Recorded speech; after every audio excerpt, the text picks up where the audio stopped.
اور جب ضرورت پڑتی ہے تو اپنے معبودوں کو گھول کر پی لیتے ہیں۔ قریش کے معاشرے اور عرب کے ماحول میں عورت بیچاری کی حالت اس قدر پست، ذلیل اور ردی ہے کہ وہ اونٹوں، بکریوں اور غلے کی طرح تجارت کی چیز بن چکی ہے۔ شادیوں پر کوئی پابندی، کوئی روک نہیں۔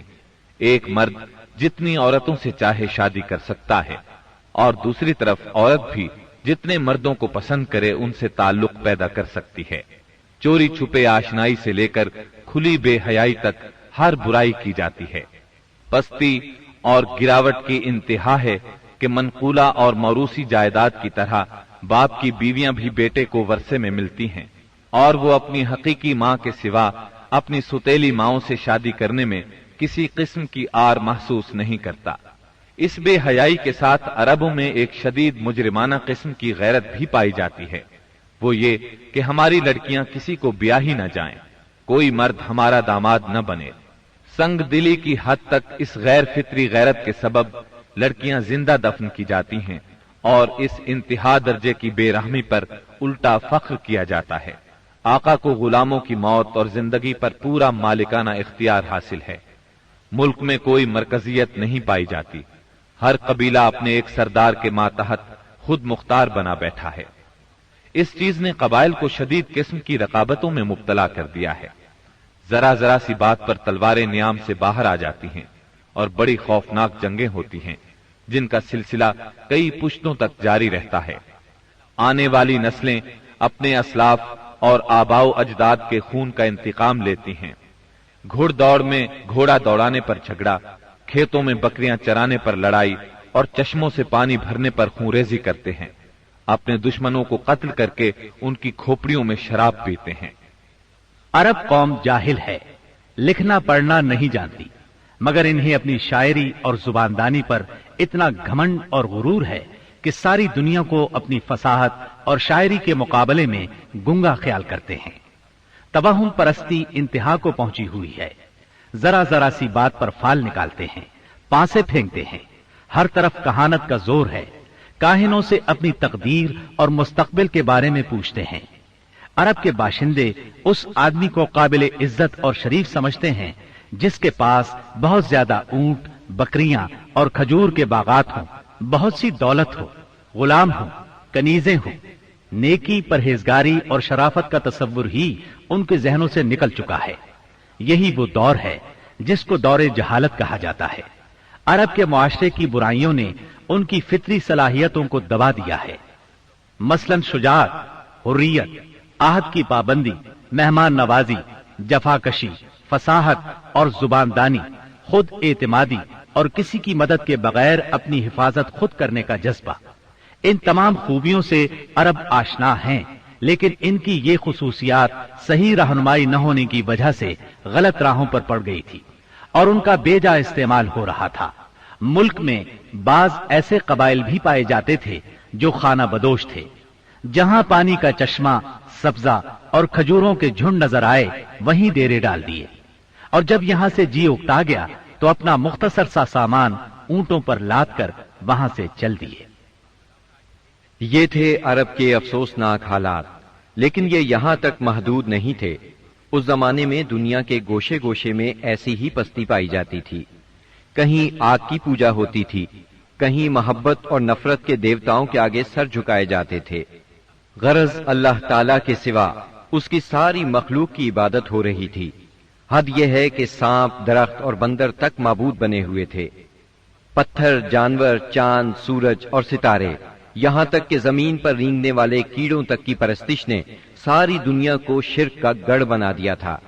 ہر طرف جہالت کا اندھیرا اور شرک و کفر کی تاریکیاں چھائی ہوئی تھیں۔ ان سب میں صراط مستقیم گم ہو کر رہ گیا تھا۔ اہل عرب کی حالت زار پر کڑنے کے علاوہ آپ اپنی خلوت و تنہائی میں زندگی اور کائنات کے رازوں پر بھی غور و فکر کیا کرتے تھے، اور سوچا کرتے تھے کہ زندگی کیا ہے، کائنات کیا ہے، یہ چاند، سورج، ستارے کیوں کر بنے، کائنات کیوں تخلیق کی گئی، کس نے کی، زندگی کا ظہور کب ہوا، کیسے ہوا۔ یہ وہ دن تھے جب آپ تنہائی میں غور و فکر کی ضرورت کے ساتھ ساتھ عبادت کو بھی لازمی سمجھتے تھے۔